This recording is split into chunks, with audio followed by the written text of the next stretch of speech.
আপনারা জানলে অবাক হবেন যে গত 3-4 দিন আগে ভারতের ডম্বুর জলাধারের মোট 58 টিকিট বাংলাদেশকে টার্গেট করে খুলে দেওয়া হয়েছিল, যে কারণে বাংলাদেশের অধিকাংশ এলাকা বন্যার পানিতে প্লাবিত হয়েছিল। কিন্তু আজ সোমবার কিছুক্ষণ আগে ভারতের ফারাক্কাবাদের 109 টিকিট খুলে দেওয়া হয়েছে বাংলাদেশকে টার্গেট করে, যে কারণে বাংলাদেশে ফারাক্কাবাদের পানি থই থই করে ঢুকতেছে। জানা গেছে এভাবে ফারাক্কাবাদের পানি বাংলাদেশে একদিনে প্রবেশ করবে 11 lakh cusec.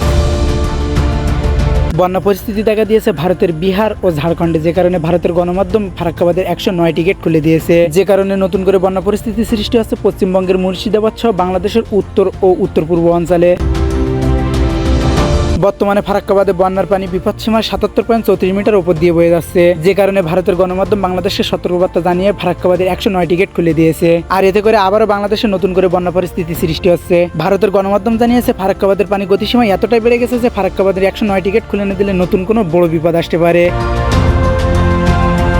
ফারাক্কাবাদের general manager আরদিশ Pandey বলেন, কর্তৃপক্ষ সবসময় অ্যালার্ট রয়েছে, সবসময় ফারাক্কাবাদের উপর নজরদারি করা হবে। ভারতের গণমাধ্যম জানান, প্রতিবেশী দেশগুলোতে বন্যার পানির গতিসীমা বেড়ে যায়, ফারাক্কাবাদের গতিসীমা বিপদসীমার উপর দিয়ে বয়ে যাচ্ছে।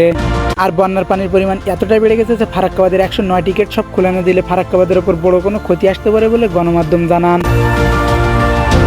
ফারাক্কাবাদের 109 টিকিট খুলে দেওয়ার আগে ভারতের গণমাধ্যম বাংলাদেশকে পাহাড়ি ঢলসহ বন্যা পরিস্থিতি মোকাবেলার সতর্কবার্তা জানিয়েছে।